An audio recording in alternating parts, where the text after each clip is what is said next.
when they went to the queen to tell her her subjects had no bread. Do you know what she said?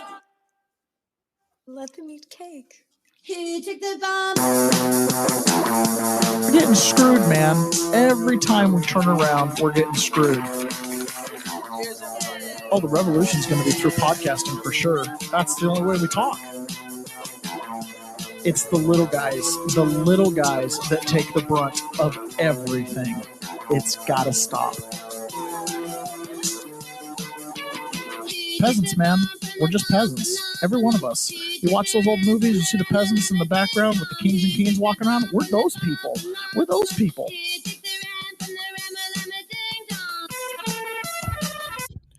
Good morning, peasants. Welcome to another episode of the Peasants Perspective. I'm so glad you guys could make it here with us today. I am so I am so sorry that we're running a few minutes late today. Is what it is, I guess, right? Ron has not made it in. I'm not sure if he's coming or not. One of the reasons why we're late. Anyways, thank you for joining us. I really appreciate it.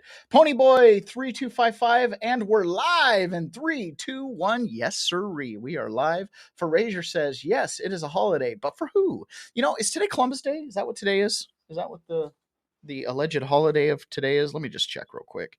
I got a funny story if it is a Columbus Day, which I think it is. Oh, it is Columbus Day. Okay, so funny story on Columbus Day. I bought a construction company years ago, spent, I don't know, close to $1 million doing it.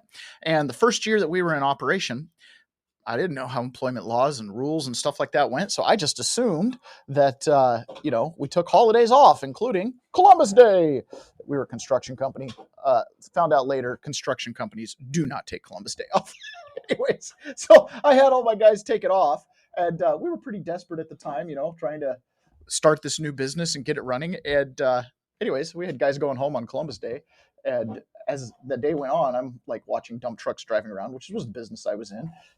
And anyways, I was pretty upset that I had done that. It cost us about $20,000 to take the day off. So anyways, I don't take Columbus Day off. I don't care what the Italians say. I'm not doing it. This morning, my wife woke up at about 3 a.m., woke me up. And in the process of waking me up, she shared with me this. Apparently yesterday, Donald Trump brokered peace, which we all knew and were aware of. But this is such a huge deal. It's just almost incomprehensible how big a deal it is. So Donald Trump was on Air Force One on the way out to Israel yesterday. And I think today he's heading to Egypt as well, which we'll talk about that briefly. But on his way out to Egypt, this is what he's got going on. So he was asked on the plane if the war was over and if he thought Hamas would maybe continue fighting. This is a little bit more comfortable. It's a little wet out there. Hello. Go ahead. So, President Trump, what's harder? Peace in the Middle East or ending a government shutdown? Well, I think the hardest is this. This has been going on for 3,000 years. The shutdown's only been for 10 days. So I think the shutdown, it's gotten to be almost customary, but we're taking care of it. We've got the military paid in full, and we're doing a lot of things. We're ending some programs that we don't want. They happen to be Democrat-sponsored programs, but we're ending some programs that we never wanted, and we're probably not going to allow them to come back. I think they made a mistake. I think they made a big mistake. This is really a Schumer shutdown because he's become sort of irrelevant, and he wants to make himself relevant again. And in terms of the politics of this historic peace deal that we're on the way to go sign right now, you would think it's good for everybody. But at a rally this weekend, they were cheering for you, and they were booing Netanyahu. What's up with that? I don't know, but we're going to make everybody happy. The one thing I can tell you is everybody is happy, whether it's Jewish or Muslim or the Arab countries. Every country is dancing in the streets, and it's a point in time I don't think you'd ever see it again. They've never seen it for 3,000 years. If you like one group, you don't like the other group. And if you like the other group, you don't like the first group. And this is the first time they've ever seen where everybody is unified, because as you know, we're going to Egypt after Israel, and we're going to meet all of the leaders of the very powerful and big countries and very rich countries and others, and they're all into this deal. Everybody's into it. It's never happened before. So I would say this is a lot tougher, but we'll see how it all works out. Mr. President, Benjamin Netanyahu, the Prime Minister, has not gone so far as to say the war is over. In your view, is the war between Israel and Hamas over? The war is over. The war is over. Okay, do you understand that? Is the ceasefire going to hold? Are you confident the ceasefire will hold? Say it. Are you confident that the ceasefire is going to hold? I think so. I think it's going to hold. I think people are a lot of reasons why it's going to hold, but I think people are tired of it. It's been centuries. Okay, not just recent. It's been centuries. I think people are tired of it. Yeah, the ceasefire is going to hold, and it holds. Mr. President, what will Gaza look like a year from now?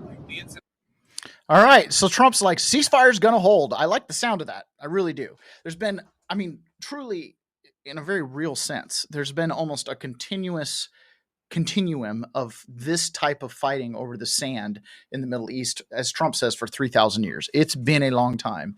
Ponyboy says, I love that he looked her in the eyes and said, it's over. I know exactly, right? I kind of... Trump is speaking into existence his will. One of the things Scott Adams, the Dilbert cartoonist, points out is, Trump's this big magician, right? And he took what was a no, right? They had this peace deal last week. And when Hamas replied, it was like, yeah, it looks great, but... And I guess Netanyahu in private conversations was like, well, they're not really agreeing. And Netanyahu's like, take the yes. They have a yes with a couple buts. So let's overcome the buts. And apparently they did. And this weekend, Jared Kushner and Steve Wickoff were able to get this whole thing done. It really, really is incredible. This is Donald Trump talking about it. This last night, so literally this morning, like at 3 a.m., my wife and I listened to this speech. This was in the Knesset, which is the Israeli parliament. And he was there, and I'm going to play a couple clips from this. It's pretty monumental speech. This is another one of those speeches that if this peace holds, 500 years from now, people will look back at this speech and see it as a monumental moment in world history. And let me also convey my tremendous appreciation for all of the nations of the Arab and Muslim world that came together to press Hamas to set the hostages free and to send them home. We had a lot of help. We had a lot of help from a lot of people that you wouldn't suspect. And I want to thank them very much for that. It's an incredible triumph for Israel and the world to have all of these nations working together as partners in peace. And it's pretty unusual for you to see that, but it happened in this case. This was a very unusual point in time, a brilliant point in time. Generations from now, this will be remembered as the moment that everything began to change, and change very much for the better. Like the USA right now, it will be the golden age of Israel and the golden age of the Middle East. It's going to work together. And let me also convey my... What a great message. What a great message. And he gets it. He understands the gravity of the moment here. He also went on to say this. He talked about the sanctity of the holy space as a spot where God has walked. It's real. I mean, again, this speech was unbelievable. Yeah, it was an unbelievable speech. If you didn't get a chance to listen to it at 3 a.m., you should really get a replay of it today. The God who once dwelled among his people in the city still calls us, in the words of Scripture, the turn from evil and do good, to seek peace and pursue it. So he still whispers truth into the hills and knolls and valleys of his magnificent creation, and he still writes hope into the hearts of his children all over the world. The God who once dwelled among his people in the city still calls us, in the words of Scripture. Let that play. Sorry about that. I got a camera in the way. I've got a big screen in here, a big monitor that I brought in, and there's a camera in my way. I can't see the screen. Anyways. All right, guys. So then he went on to continue, and he said this. So again, more clips from this speech, because it was just absolutely phenomenal. Oh, I got to do some screen management. Apologize, guys. You guys are wonderful sticking with me through all this. Okay, so this was... The forces of chaos. Yeah, you go ahead. Here we go. It's more obvious than ever that the... All right, what happened? I got to fix it.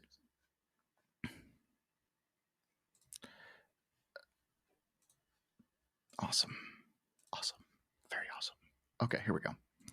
It's more obvious than ever that the productive and responsible nations of this region should not be enemies or adversaries. You should be partners and eventually even friends, and that's what's going to happen. I know it. Together you can stand against the forces of chaos. Yeah, you go ahead. That's an important point.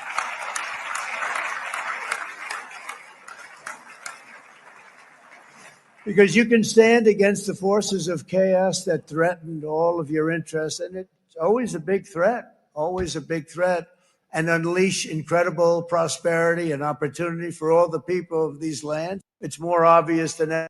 Yeah. Why work apart when you can work together?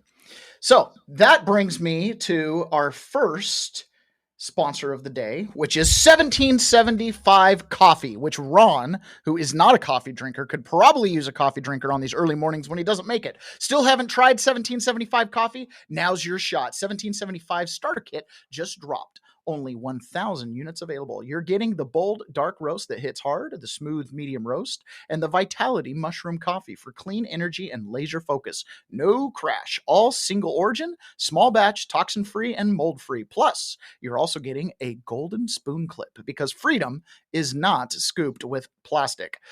A frother strong enough to stir up your coffee and your mother-in-law's opinions, and also a black 1775 tumbler. $170 worth of coffee and gear, yours for $99. This is for the ones who've been watching 1775 blow up on Rumble, wondering if it's actually worth it. Spoiler, it is. Go to 1775coffee/studio and grab your starter kit before they're gone. Bold beans, clean fuel, and a morning routine that stands for something just like Rumble does. 1775 Coffee. I hope you guys enjoyed. I tried some 1775 coffee. It is very good. So if you enjoy coffee, I encourage you to do that. We often sometimes play these little clips from Charlemagne the God. And the reason we play these clips is because, well, frankly, they're kind of funny and they're very revealing. Charlemagne the God is very popular amongst the African-American community, and I would probably go to say the urban community in general. And so when he makes these assessments, and he's kind of one of those guys, how would I describe this?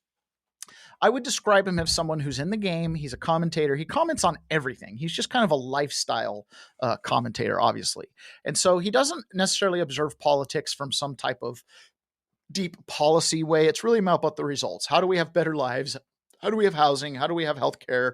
That kind of stuff. And so when he makes these assessments, he does have the ability to look at Donald Trump and judge him by his actions. He doesn't really have a dog in the fight. This doesn't mean he likes Donald Trump. This doesn't mean he doesn't agree with the Democrat zeitgeist that he's a bad dude and blah, blah, blah, blah. But even he can recognize someone who has a particularly strong talent stack like Donald Trump. Donald Trump shows me what's politically possible. Trump shows me what presidents can do if they want to do it. Donald Trump shows me what can be said if you are willing to say it.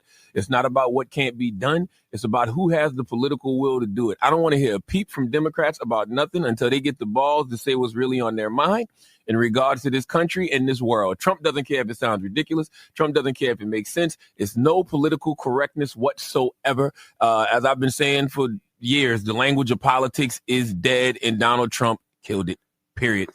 Well, wow. Donald Trump eliminated single-handedly the idea that you need to be politically correct. Berazier says, is it just crazy that Trump did not get the Nobel Prize? How can it not be politics? Absolutely. Let's talk about that. There were so many news stories that happened this weekend. And obviously I was traveling on Saturday. And then when I got home on Sunday, wanted to do a little recuperation. All right, hold on. Give me a second.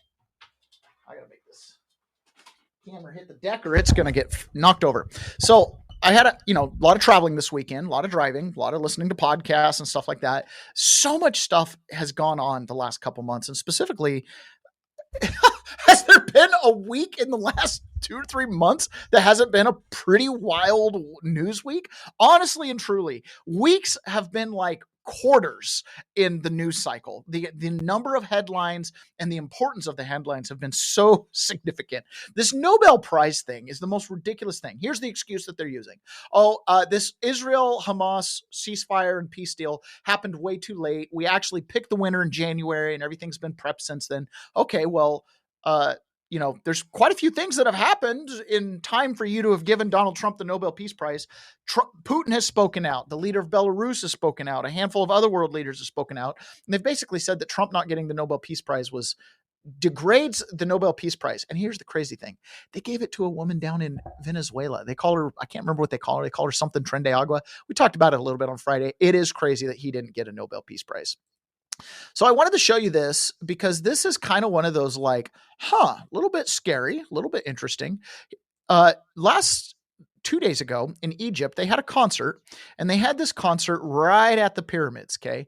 Now this concert, if you know kind of how these things work, you study it a little bit, you'll find this interesting deal.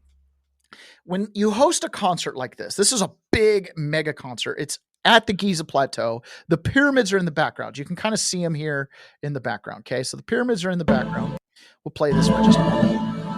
And I'll turn down the music because the music's really irrelevant to this. So if you look here, the music in the background, you've got this person in the middle, which if you zoom in on this person, which there's another image somewhere where you zoom in, it's a very demonic looking person with horns, very demonic, standing between two towers with the pyramids in the background. And look at what they do to the main pyramid right here in the background. Okay. So they've got like this light show going on. And what they'll do is watch this. They're going to light up the top of the pyramid like it's the dollar bill. Okay, like it's got that all-seeing eye effect. There it is right there. All-seeing eye with the whole thing going out. Now, and then it's got these wires or something like that coming from the Twin Towers, these two towers here. Now think of that as 9/11, control grid, Patriot Act stuff being implemented, all-seeing eye, demonic force right in the middle. And then this light show goes on to where this grid goes out over the audience, almost like it's covering the audience in a cage, okay? This could just be a really cool rock concert. Totally possible. High probability this is just a bunch of kooky artists and their desire to play music this way and have that type of a party. Or this could be like a deep state thing where they're revealing the method and they're basically celebrating their control grid that they've been implementing. I have no idea. Who knows? Who freaking knows, right? All I know is we live in a world where people look at things and they say, what I'm seeing with my eyes is not true. One of those things is Antifa. Okay, so let's take a quick little journey down history lane and understand the origins of Antifa. Now, this comes from Jessica Watkins. She is a fellow January 6er, and she has an interesting story. She's actually a transgender woman.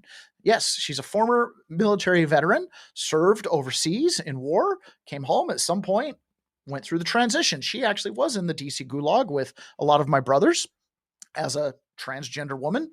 Very interesting person. She was one of the Proud Boys, and she's one of the individuals that has yet to be pardoned by Donald Trump, was only commuted. To my knowledge, no violence or anything like that. But anyways, she posted this little video, which is kind of a history of Antifa. This is worth knowing. This is now, in my opinion, where things are starting to shift. Over the weekend, Donald Trump made a couple posts about Antifa being in the crowd. Other people revealed more footage that they have of Antifa being in the crowd. It looks to me like we're going to try to gear the going after Antifa and having them declared as a terror organization is going to kind of wrap up the whole January 6th thing, which I think is appropriate.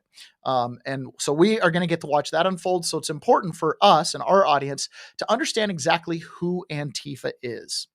Revolutionaries saw violence as the only way to stop fascism, which he said only emboldened fascist gangs.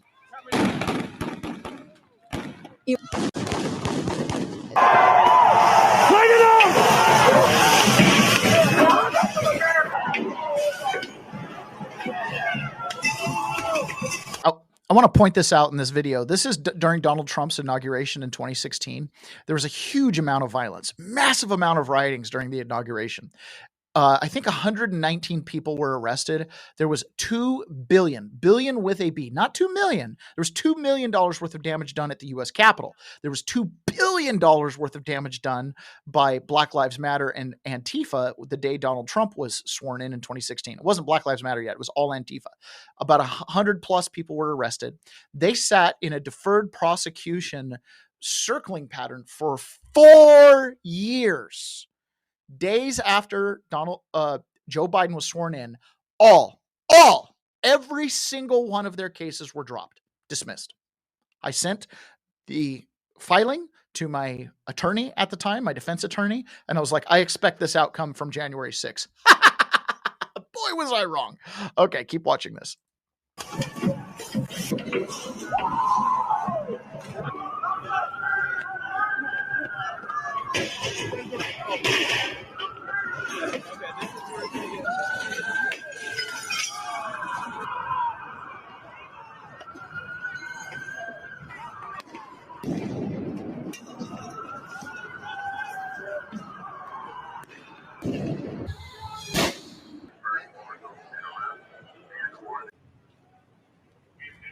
So why are we watching this? We're watching this because this is Antifa. These are all footage taken from confirmed Antifa organized activities. Here's an Antifa march. A loose collection of far-left activists who say they oppose fascism. No choice. I mean, I had a choice. Surfacing from the unrest in Grant Park Friday. Images showing a more coordinated effort than previously thought. Demonstrators packing together in formation with umbrellas outstretched, moving as a group towards officers. Just take the clip out and put it back in. No one's gonna fucking ask me walking here than after. Hey, if they arrest me, you got my bond? I got you. This morning, Chaz the Warlord. Police officers are recovering shot during unrest overnight.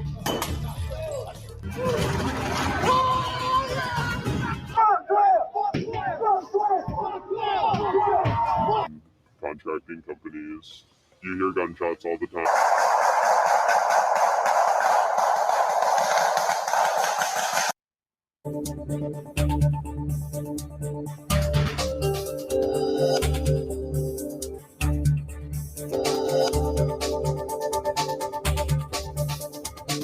Weeks, administrators have struggled with how to respond. Multiple cars were set on fire at a Tesla service center, and authorities described as a targeted attack.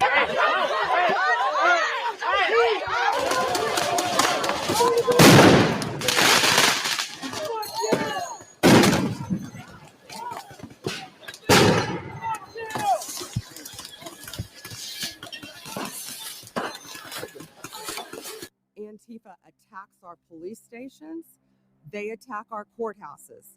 They are a terrorist group, and we are coming after them.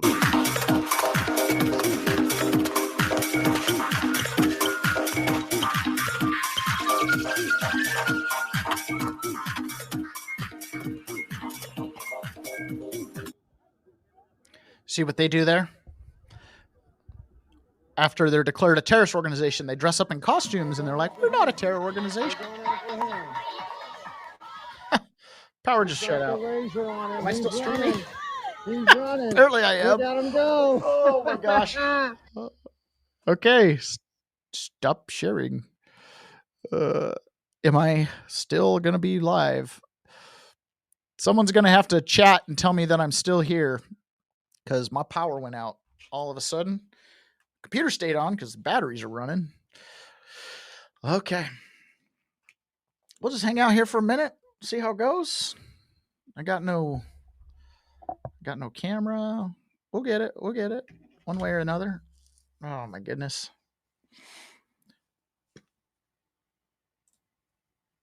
Let's see here. Sorry guys, screen's died. Looks like I'm still streaming. Still here. Great. Pony Boy. Good. I'm so glad I'm still here.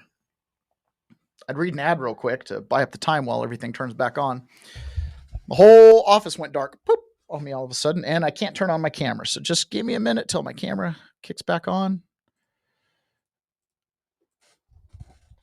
All right. This is awesome. You guys are the best audience ever. I got to say that. So this weekend I went to Spokane, Washington, to a Birthright premiere, and which is I don't know how to describe it. Go visit 1776live.us and you'll kind of get a feel for what it was all about. But anyways, we had this Birthright screening, and it was a very patriotic movie, and it was being screened in Spokane. It was just an awesome event. And when we got there, a couple things happened.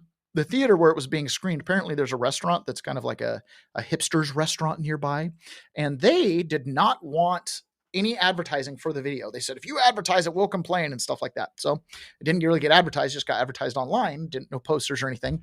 But then while we were there, we had 100 people show up for the screening, which was awesome. And the second question at the end, we had a Q&A with the director and everything. And the second question, person stood up and goes, I'm not going to be very popular in here. And he goes, I'm a journalist from Spokane, whatever. And basically was like, there's so much misinformation and falsehood in the video. And the director, you have to understand, the director spent, we can see you. Thank you, Rachel. The director spent a lot of time, like a year in post-production, right? And basically fact-checked every sentence and every claim that was made. And there's all disclaimers, do your own research kind of stuff, but everything was fact-checked. And in the video itself, they're showing like dictionary and law clips and experts and IRS agents all talking, right? So it's a very well put together documentary. Now, granted, you could have the documentary effect where you don't see the opposing side of the argument. That's fair enough. But this guy got up and goes, oh, it's all false. And then she goes, well, what is the one false? What's something false? What's misinformation? And he goes, oh, I don't even know where to start. For starters, and then he did this. When this director was introduced, the person who introduced her, just a friend, said that she, and not close friend, it's the host that invited the director. Okay, so they're not really close, but whatever. Said she's won an Emmy. She has not won an Emmy. She's been Emmy nominated. Okay. So we get up for the Q&A and the guy goes, well, there's no evidence that you've ever won an Emmy. Why would you lie about that? And she goes, I didn't say I won an Emmy. I was Emmy nominated. Anyways, he went straight to this ad hominem attack. Couldn't get over it. It was so annoying. And I went and talked to I ended up answering most of the journalist questions. And at the end, I went and spoke with him out in the hall. He wanted to interview me about J6 stuff. It's just another one of those instances where you're only as good as the information you have. Here, this guy claims to be a journalist, but he's never looked into any of the election fraud claims. So he just dismisses anybody who believes anything, but he himself has never looked into it. He doesn't think Antifa is a real thing, doesn't understand what the big deal is. And I'm like, well, what are you talking about, man? Like, here's the deal. Here's Keith Ellison, who is the attorney general for the state of Minnesota. And they say, Antifa's not real. There it is right there. The Antifa, the anti-fascist handbook at Moon Place Books. I just found the book that strikes fear in the heart of real Donald Trump. Here is Keith Ellison talking about Antifa. First person I ever heard use the word Antifa was Donald J. Trump. When he said this after he took a picture holding this book. Going on about how there were good people on both sides in Charlottesville. That's the first time I ever heard anyone use the term. So now it's this amorphous thing. And if nobody's really Antifa, then everybody could be. And the reason you can't find them is because they're just that crafty. So or they've embedded themselves as they intend to be by decentralizing themselves so they're not easily found, which allows them to have operating apparatchiks in media, in government, local, state, federal, right, on the streets. When we say Antifa on the ground and you're talking about a bunch of meth head, drug dealing, hedonists, sure, they're not super organized, whatever. They're clearly getting paid or getting money from somewhere. Where the real Antifa is, and this is where he says, if nobody's Antifa, everybody's Antifa. Where the real Antifa is Keith Ellison, you holding that book, right? Pretending like it's an idea that needs proliferation. Donald Trump has called pretty much everything he's done right. He had another quote this weekend where he's like, I've been right about everything. He has been right about everything.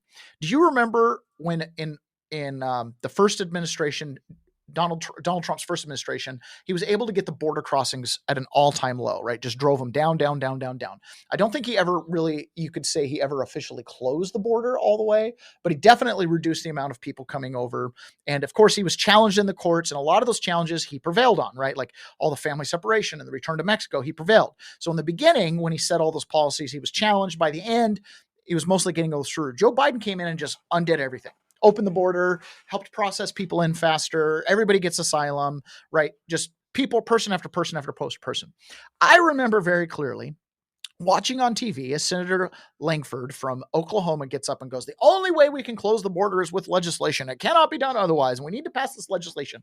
And the legislation he wanted would have allowed the administration to allow up to 5,000 people a day to cross the border illegally, and it would process them in. And then if it was averaged over 5,000 a day for like 2 weeks, then they could close the border, but then they didn't really close the border. It was ugly, ugly legislation. And Donald Trump rightly told him, don't pass it, because if you pass that legislation, it'll handicap me when I get into office, and it will actually be worse. So it didn't get passed. Trump threw some weight around, ticked some people off. But then when he got into office, he, of course, promptly closed the border, proving that Joe Biden and his ilk really had no intention of even trying. This is a reporter from NBC who used to cover the border, who, in fairness, very much in her reporting was like, this border will never be closed. It's getting worse and worse, blah, blah, blah. She went down to do a follow-up, a little fact check. Let's see if this border really is closed. Let's go see where she at one point watched 2,000 people in one day cross the border at some spot on the Rio Grande. Trump says he secured the border. Nobody's coming into our country now. We have the border totally stopped. We're here in Texas to see what those changes look like on the ground. We've got the most controlled border we've ever had in the history and in my lifetime in the Border Patrol, and we're going to continue getting there. In Eagle Pass, Texas, during the Biden administration, more than 2,000 migrants crossed into the U.S. in a single day. But now, under President Trump's policies, officers encounter just 20 migrants a day here. So the last time I was in Eagle Pass was 2 years ago, almost to the date. And I saw more migrants crossing at a single point in one day than I had in, at that point, 9 years of covering immigration. They were cutting through this barbed wire here and coming across the Rio Grande, sometimes with parents holding their children on their backs as they cross the water. We saw a lot of rescues. We saw people bleeding as they came under this barbed wire right here. And then we saw hundreds gather under a bridge. They were taken in, processed, and then released either to ICE or elsewhere to pursue their asylum claims. Now it's a total change. People aren't taking that risk to come across because the end of catch and release is a deterrent in itself. And then with the level of prosecutions we're doing for smugglers and for those entering the country illegally, you add that added deterrence. We've been out here half the day now, haven't seen a soul. We patrolled the river, haven't seen anyone there either. What we're seeing and what we're hearing from the Border Patrol chief and the agents on the ground here is that anyone who crosses now is arrested, prosecuted, and turned back over into Mexico. You simply cannot cross through here anymore and claim asylum, no matter what your claim is. You can't cross through anymore, no matter what your claim is. That alone was enough of a deterrent. Look at that, though. Totally locked down the border. Even she was a little surprised. Pray the Rosary Daily says, great movie. She's referring to Birthright, the film. Please, if you have a chance, keep an eye out for that. If it comes out it's got more screenings scheduled. I don't know where to go check it. I'll have to get you that information. Pony Boy, he says, that's my hometown, referring to Eagle Pass. That's where the EP in my name comes from, because he's Pony Boy AP 3255. That's cool. Pony Boy, Eagle Pass. When I go home, I go to see the river to see the connexes blocking off the river to prevent crossing. The connexes blocking off the river to prevent river crossing. It was a big buzz when Elon went there. Oh, I bet it was. I bet it was it's always nice when the gentry come to visit the peasant folk and see how we really live. That's always nice. So I think it's absolutely wonderful that the border has been closed down. I mean, I'm very sensitive to it. I've got my own story with working with illegal immigrants. Turned out really misunderstood exactly who these people were. And they compete for jobs for the tradesmen and good quality jobs that American youth really need. So I appreciate Donald Trump's locked it down.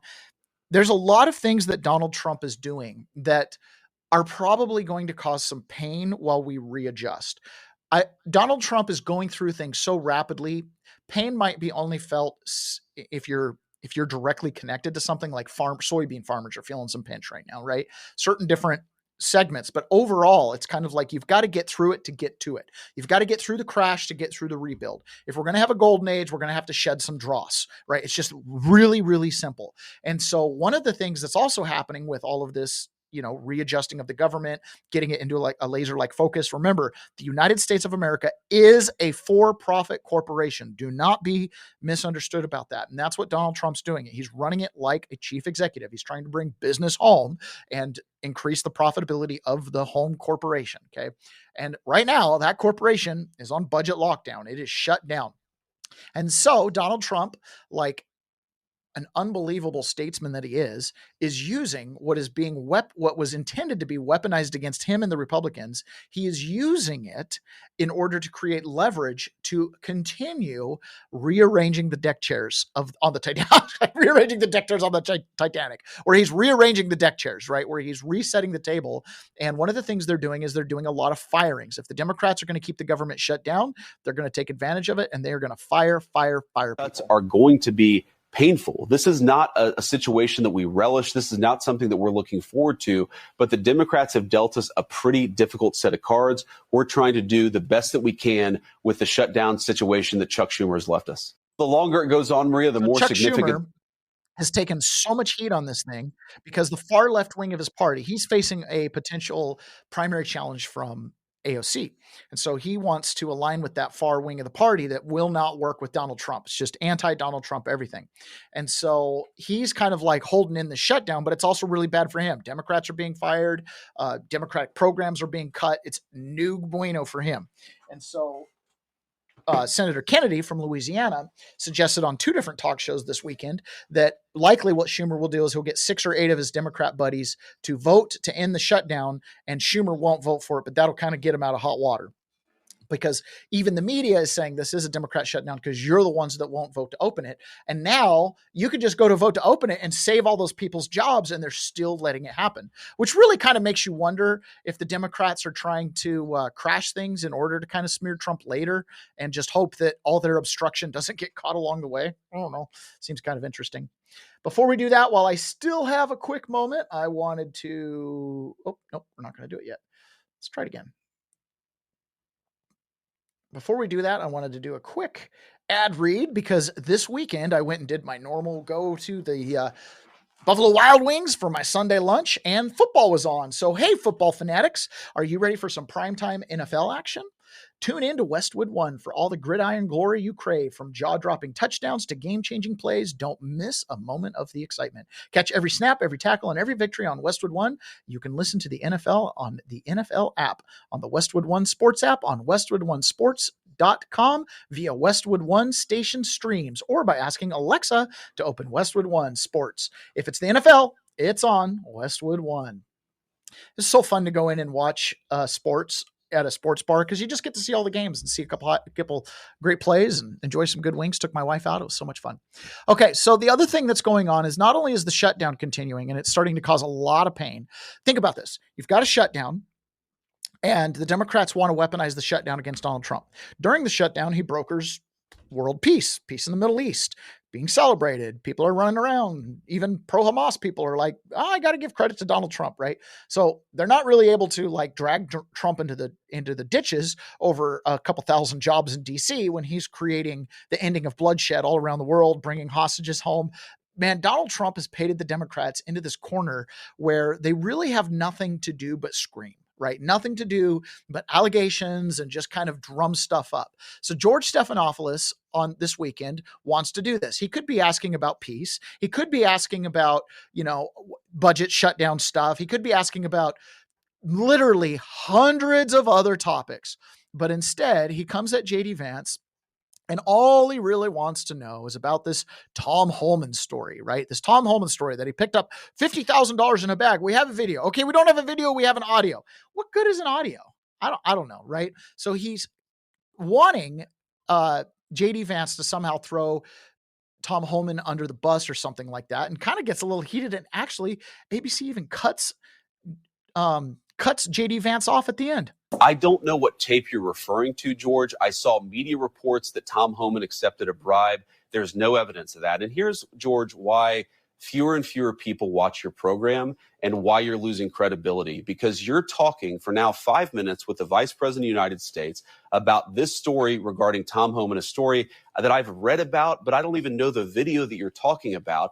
Meanwhile, low-income women can't get food because the Democrats and Chuck Schumer have shut down the government. Right now, we're trying to figure out how to pay our troops because Chuck Schumer has shut down the government. You are focused on a bogus story. You're insinuating criminal wrongdoing against a guy who has done nothing wrong instead of focusing on the fact that our country is struggling because our government's shut down. Let's talk about the real issues, George. I think the American people would benefit much more from that than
I'm back. Maybe. I'm back. I don't know. The internet just went down. It's storming outside. Thanks for hanging around, those of you that did. So let me know if you're still here. I see a couple of you stuck around. No idea what happened. We had a power outage earlier. Stayed on because of the batteries. Apparently the internet didn't go out or only glitched. But now the internet went out all the way. So what a party. What a freaking party over here. Thanks for sticking around. Really, truly, those of you did. Okay. Sorry about that. So JD Vance got cut off by George Stephanopoulos over this Tom Homan thing. Again, they're looking for something. They're just looking for something. Can't go up against Trump with peace in the Middle East. Can't go against Trump about not closing the border. Can't really go too hard about Trump against Antifa because legitimately they've been burning down the country for a decade now.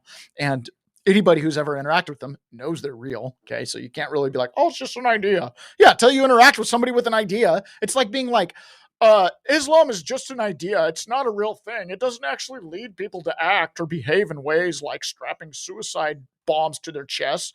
It's just an idea. Yeah, same concept, bro. It's ideas that run the world. Like, the idea of democracy or a Republican form of government. Ideas are everything. So yes, Antifa is real. If nothing, it's a real idea that is precarious, dangerous. So this is. And then the other thing that Democrats are trying to attack Donald Trump on is the lawfare. Now, as you guys all know, Donald Trump was lawfared nearly to death. I mean, quite literally, they wanted to put him into jail for 700 years, 34 felony charges. They had to change the state constitution in New York to make it happen. They got him on state charges in Georgia and New York. They got him on federal charges in Florida and DC. Total mess, right? Trying to put this guy away forever. Well, now, shoes on the other foot, Donald Trump's back in power, and what's he trying to do? I don't know, get a little justice and accountability. And the media is crying foul, saying lawfare, lawfare, lawfare.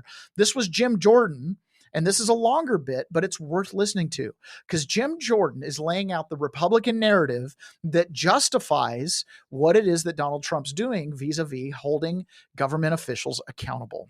Named 3 people in that Truth Social post to Attorney General Pam Bondi that he wanted prosecuted. 2 of them have now been indicted. Mm-hmm. You're not only the Judiciary Chair, you also lead a subcommittee on weaponization of federal government. So will you be looking into this?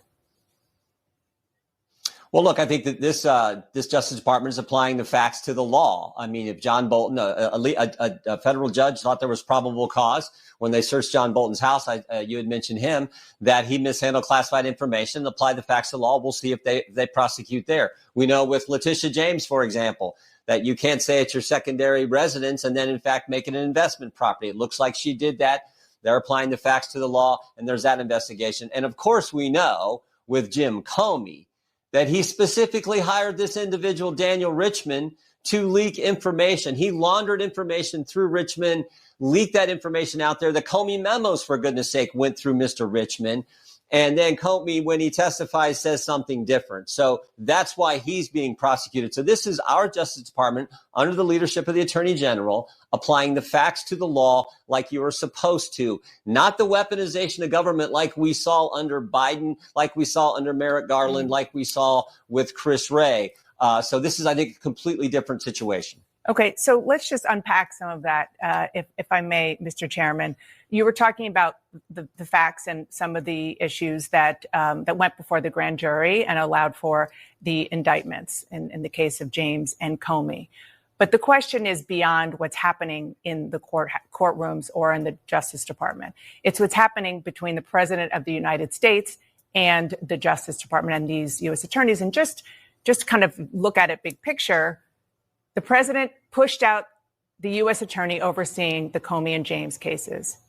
The president himself appointed this U.S. attorney, and that person was a Trump supporter. Which he has the right to do. Right. He has a right to do.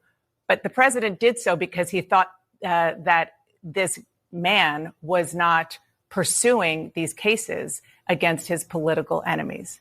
So my question is, given the fact that the president has been so public about his desire for the prosecution of these people who he says are his political enemies, how is that just following the law inside the Justice Department? Isn't this the political weaponization that you talk about? No, you got to go to the facts of the case. The president has the prerogative to say what he wants, and he will do that.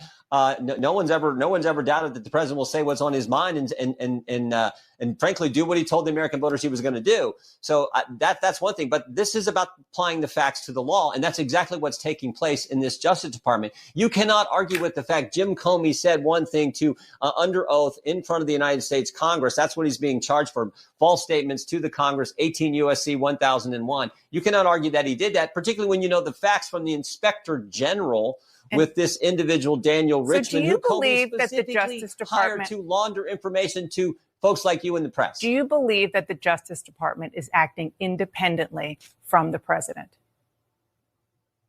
I think the Justice Department is applying the facts to the case. But are they doing it under pressure from the president? Are they trying to find ways to indict people who the president said publicly in that post he wants to be prosecuted? I think that, Dan, I think they're doing their job.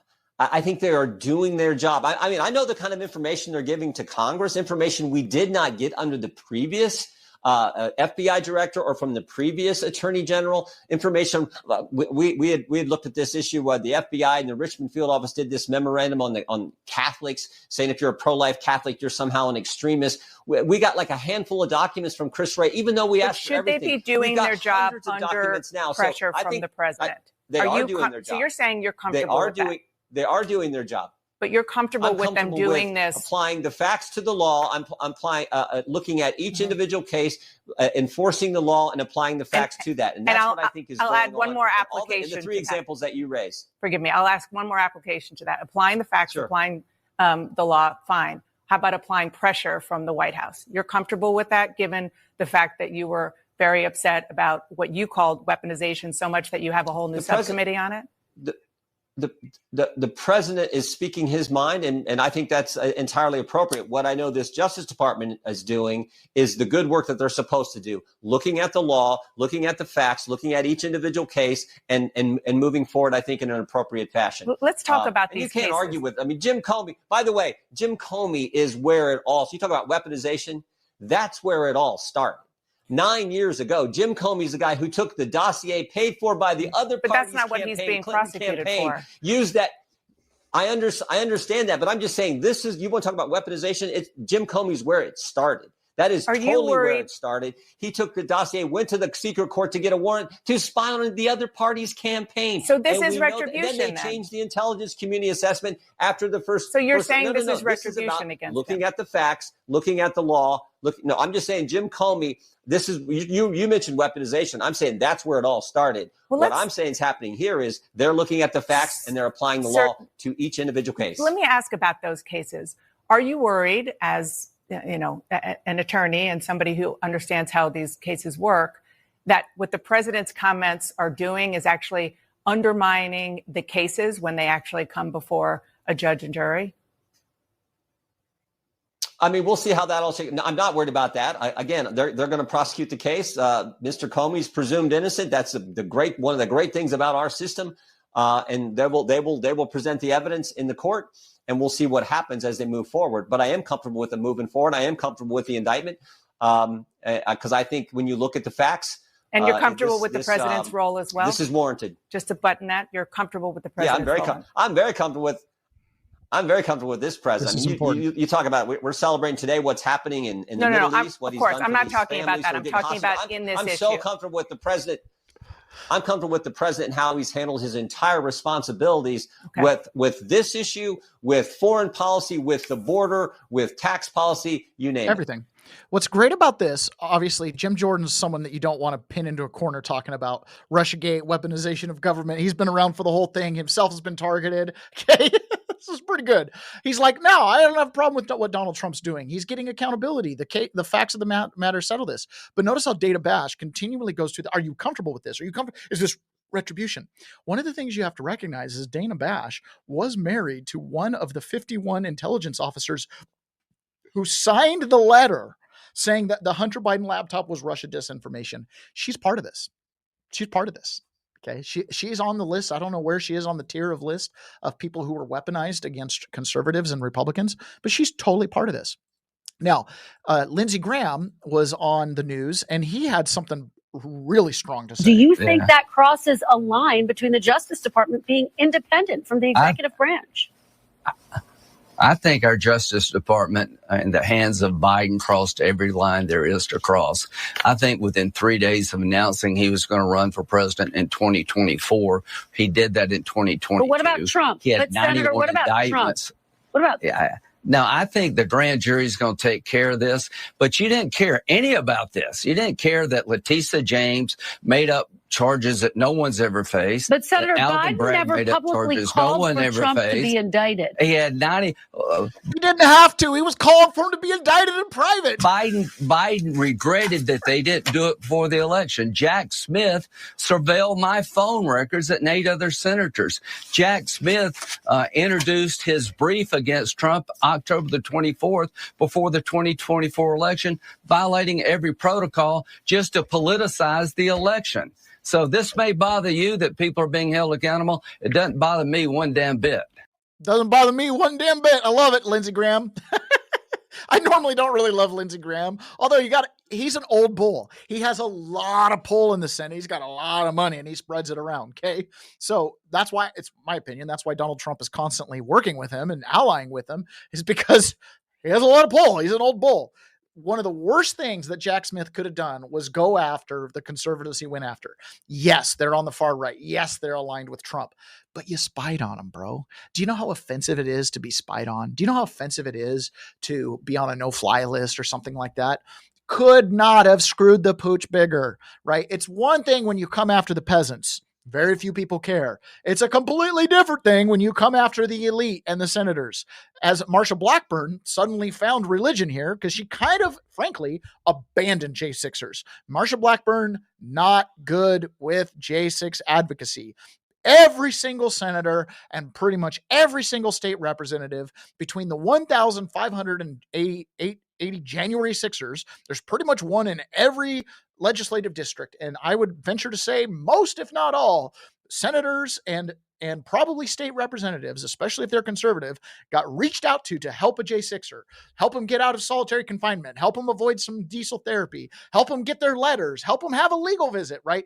Constantly. I know in my prison, we were involving the representatives from Missouri continuously to get a guy halfway house because the BOP was screwing him and stuff like that. So Marsha Blackburn had plenty of opportunity to stand up and, defend the American peasants from the system. But, we'll take the compromise. She got spied on, so now she's a bit testy about it. Yes, indeed. And that is what we know that Jack Smith and his Arctic Frost team carried out in 2023. And Charlie, after President Trump was indicted by Jack Smith in August of 23, then in September is when they started spying on the 8 senators and 1 House member.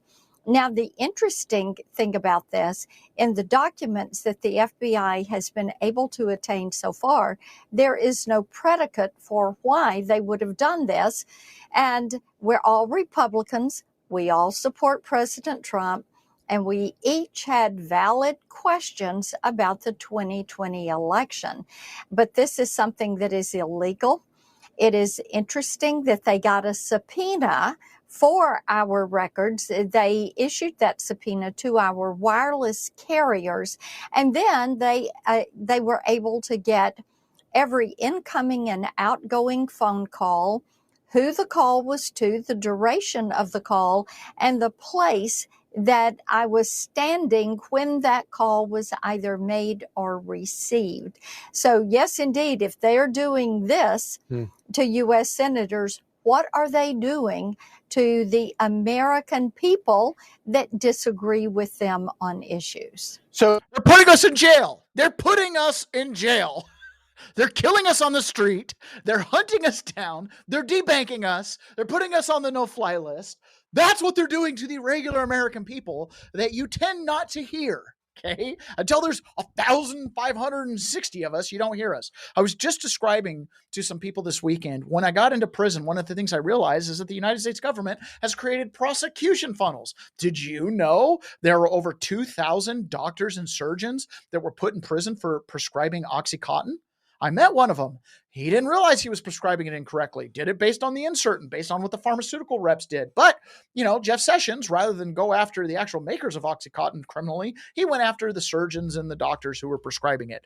I met a guy basically had a 12-year sentence, but he's like 70 years old. Death sentence to be in prison. How about the 3,000 Russian spies that Christopher Wray rounded up? I was rooming with one of them, John Rowe. You can go look up his case. Most ridiculous thing you'll ever see in your world. Definitely not a spy for Russia. Completely entrapped by our United States government. But yet, he's sitting in prison, right? Funnels. The only thing that made January 6th special, not the only thing, but one of the big things was it was in the public. Everybody knew about it. It was this huge event that was televised. All these surgeons, 2,000 of them that got wrapped up, they didn't know each other. They couldn't help each other. All those Russian spies didn't know each other, couldn't help each other. January 6ers could. So here, Senator Kennedy from Louisiana is talking about how he doesn't want to live in a world where the FBI can just randomly come to his house and knock on the door. And he wants to know that if they do, they're treating him fairly. I think it's kind of interesting that he's coming to this conclusion. Seems like he could have come to this conclusion in elementary school, but it's great now. Either way, it's a good thing as far as outcomes are going to be concerned that Jack Smith spied on these senators, because like Marsha Blackburn, if they can do it to us, what are they doing to you? So what they're going to do is they're going to shore up the law to make sure they can't do it to them. And maybe we'll get lucky and the law will also include us. I don't want the FBI or the Justice Department. I don't care what party they're in, but if they knock on my door, I don't want to have to worry about whether they're a Republican or Democrat. I think most Americans just want them to follow the law. And that's what Attorney General Bondi and FBI Director Patel are trying to clean up. And of course, as they clean it up, many of my Democratic colleagues say, well, now you're picking on us. No, they're trying to get rid of the bad apples at Justice and at the FBI. Seems pretty clear. Kennedy understands it. They're trying to get rid of the bad apples at the FBI. They're trying to clean up the place. Totally appropriate. Okay, so then we are going to do one thing really quick, and then we are going to get right back here, and I'm going to play you guys some hilarious jokes. But first, did you know that the biggest threat to your retirement is not something that's talked about often? Our increased longevity in America means default retirement accounts like IRAs, 401ks, and TSPs may not suffice. If you have over $100,000 in your retirement account, get instant access to a free 2-minute report from Augusta Precious Metals that reveals the one step you can take to secure your financial future. Please text SAFE to 35052 today. Gold has been on an incredible run. In the last 3 years, it has doubled in value. Silver itself, which I'm heavily invested in, has gone up like 40% in the last 3 months. Now, things go up and down, but that's pretty dramatic. That's actually kind of really bad news for the American dollar. So seriously consider taking a trip over to Augusta Gold and texting SAFE to 35052. Okay, so now, Pony Boy, this is for you. This next part is just for you. These are some funny jokes. Oops. Do I still have this thing going here? These are some funny jokes that are a little bit racial. They're kind of funny. Okay. I read a little thing talking about how in the military, everything is racist. And I was like, yeah, in prison, everything's racist too. You get a bunch of guys together and they come up with dark humor and have a good chuckle. So Pony Boy, this is for you. This is some service members. And this guy in the front here is telling some Hispanic jokes, some Mexican jokes. And I thought these were funny enough that I was like, yeah, we'll go out on an edge on the show and we'll share these. Everybody can kind of laugh at themselves. I know we white guys laugh at ourselves all the time. Andrew, how do Mexicans cut their pizza? Little Caesars. What do you call two Mexicans playing basketball? Juan on one. Why is most of Mexico's population fat? Because everybody that can run, jump, and swim is already here. You're not wrong. The Spanish word of the day is wheelchair. There's only one donut left, so we'll share. What do you call a Mexican without a lawnmower? Unemployed.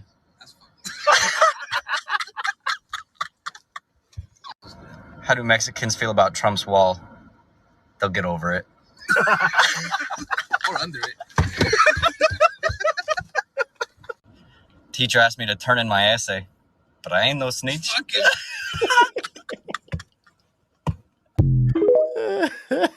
Yeah, Pony Ponyboy said, in the oil field, it's daily. Yes, Ponyboy, I knew you would appreciate it. There was zero chance blue-collar workers were not making fun of each other. Anyways, just a little levity. I thought it was really funny. That's the America I love, the America that can kind of joke and laugh at itself. So one of the things that Donald Trump has exposed in the last couple of years is the horrendous scam that the entire climate change narrative is. And anybody who's followed this, climate warming, climate cooling, and then you end up with climate change. So no matter what, you can charge people money and create a huge scandal out of it. So last week, it was week before last, when Donald Trump went and spoke at the UN, he addressed this climate change situation, and it was pretty dramatic. It's not politically correct. I'll be very badly criticized for saying it, but I'm here to tell the truth. I don't care. It doesn't matter to me. In 1982, the executive director of the United Nations Environmental Program predicted that by the year 2000, climate change would cause a global catastrophe. He said that it will be irreversible, as any nuclear holocaust would be. This is what they said at the United Nations. What happened? Here we are. Another UN official stated in 1989 that within a decade, entire nations could be wiped off the map by global warming. Not happening. It used to be global cooling. If you look back years ago in the 1920s and the 1930s, they said, global cooling will kill the world. We have to do something. Then they said global warming will kill the world, but then it started getting cooler, so now they could just call it climate change, because that way they can't miss. It's climate change, because if it goes higher or lower, whatever the hell happens, there's climate change. It's the greatest con job ever perpetrated on the world, in my opinion. Climate change, no matter what happens, you're involved in that. No more global warming, no more global cooling. All of these predictions made by the United Nations and many others, often for bad reasons, were wrong. They were made by stupid people that have cost their countries fortunes and given those same countries no chance for success. If you don't get away from this green scam, your country is going to fail.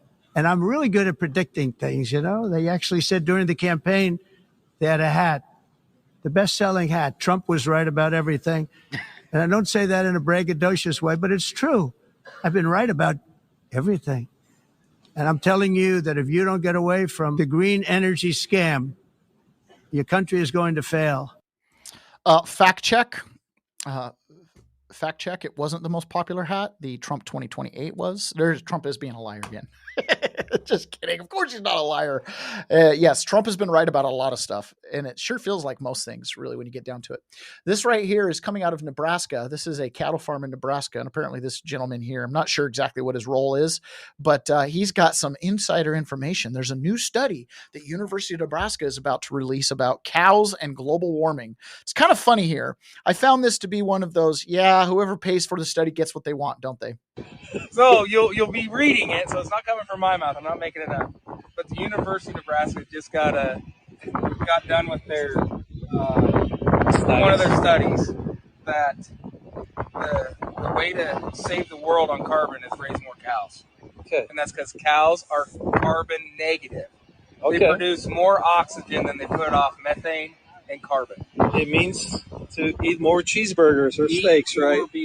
To save the world. To save the world, right. There you go. Thank you. So you'll be reading it, so it's not coming. So this study is about to come out. I guess we'll wait to see when it officially comes out. But basically, the gist of what I understand this to be is essentially cows crap make grass, grass makes oxygen, right? They basically are oxygen positive in what they do. I believe it.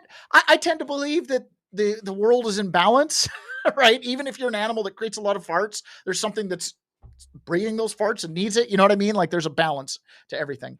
But it'll be interesting to see what that does. Anytime I see studies like that, I start thinking about the tobacco industry. And it's like, for years, the tobacco industry told us the cigarettes were just fine. Look at all these scientists who we paid to tell you so. That's kind of how I feel about this. Look at all these farmers that paid to tell you cows are just fine.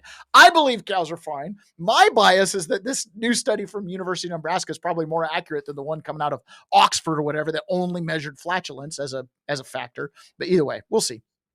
Ponyboy says, in the oil field, it's daily. They'll get over. Well, how are they going to get around the wall? They'll get over it. Ponyboy, the memes we share back and forth are not HR approved. Yes. Blue collar trades, military, all that kind of stuff have a dark sense of humor and definitely allow racial jokes in there. And I think I really do believe America's coming back around in the big picture. Okay. So the other thing we want to address, and this is becoming more and more of an issue, is Trump ordered the redoing of the census mid-census cycle. And the reason for doing that, and this is important for people to understand, because some people are like, why are you doing it? Why are you going through the effort? Because the last census was completely fraudulent. Guys, almost everything we rely on, from data to statistics to these so-called studies, almost all of them are flawed, and some of them fatally, including our last census. You may have seen President Donald Trump talking about the census, but what you might not know is that we recently wrote a paper about how the census has been weaponized against the American people. My name is Wade Miller. I'm a senior advisor at the Center for Renewing America. There's a little known and very secretive algorithm that's run by far-left bureaucrats at the Census Bureau, and they have been using this algorithm to move population data around in the states that, in a way that even Harvard has deemed this to be unconstitutional. We want to dig into this further. We want congressional action. We're hoping for administration to take additional steps to correct this problem, because we actually don't know how bad it could be. It could be way worse than we think it is. We know it's bad, but it could be way worse. And if we dig into this and we get our head under the hood here to check out the engine and the mechanics of how this algorithm works, it could end up being one of the biggest political scandals in the history of the United States. Man, it's just the biggest political scandal: Russiagate, Ukrainegate, Spygate, all kind of interconnected, but three separate scandals. Fast and Furious, let's see, 9/11, 2020 election, J6, 5 people hoax. They just go on and on and on. Could be one of the biggest scandals. Really could be. Which, if you understand how they played around with the census, or what was possible, you'll understand why the Department of Justice is asking for voter data from the different states, because they're trying to figure out exactly how bad this algorithm cheat was. And you've got governors like Pritzker who are like, oh, I'm not turning over the data. And we already played last week how up in Michigan, they don't want to turn over the voter data either, because they have 100% voter registration.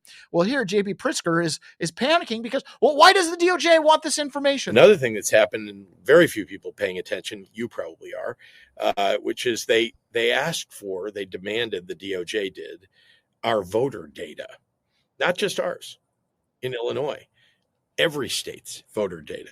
Why? They won't tell us why. And actually, so just for context there, Stephen Miller did tweet out exactly why. He said, because we're trying to verify if there's illegals on your voter rolls. That's it. That was the only reason why they're doing it. So, Pritzker's acting like he doesn't know. Oh, he knows. He knows for sure what's up. What they seem to be looking for, remember back to the 2020 elections, is they want to be able to find voter fraud, which lots of organizations have been looking for voter fraud, as you know, for a long time. There's very little voter fraud going on, very little. They're calling for all these databases so that they can look through them, and yet they won't tell you when they're going to come up with any conclusion about whatever it is they're looking for. Next year, when we have a November election, I think you're going to see two things that occur. One, you won't have had any results from this mass collection of data, of voter data. And then the second is you're going to have soldiers, or people dressed as soldiers, at polling places saying, we're protecting your voting rights. This is about voter integrity. And then the possibility that they'll be doing what Michael Flynn urged the president to do back in 2020, which is seize the ballot boxes at the polling places so that we can have the military do a fair count.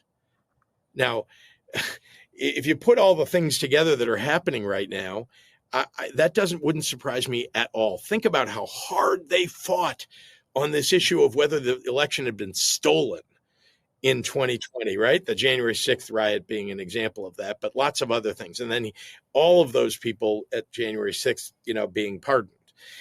All of that, put all those together and ask yourself, do you think what I just said is completely ridiculous? Do you think what I just said is something that's really possible with Trump as president and Stephen Miller in the White House and, and all the same people kind of advising the president that are at the edges of the law. I do think it's possible, JB Prisker. I do think it's possible, but I think it's a little bit of an act of projection on your part. I think you guys plan on being in the streets. I think you guys plan on creating a condition where the military has to step in. I think you guys plan on doing that. Why do I believe that? Oh, I don't know, because Chuck Schumer himself is telling us this, right? Again, in the ultimate act of projection. It is just such a hallmark of tyrannical, autocratic dictatorship societies that they use the prosecutorial department as a political weapon. It is a disgrace, and every American, I don't care if you're Democrat, Republican, liberal, conservative, moderate, people should be forcefully rising up against this. It is just such a hallmark. Forcefully rising up against this. I don't care who you are. You should go against it. I know, Chuck, you guys are projecting this out. You guys are projecting this out. You've been doing it forever. All right. I need to jump over onto private. And when we get over to private, we are going to be talking more about this Antifa problem, and specifically Antifa in dealing with January 6th. We're going to be talking about how Nancy Pelosi and her staff claim that they planned for a January 6th type activity for almost 2 years. We're going to hear from Nancy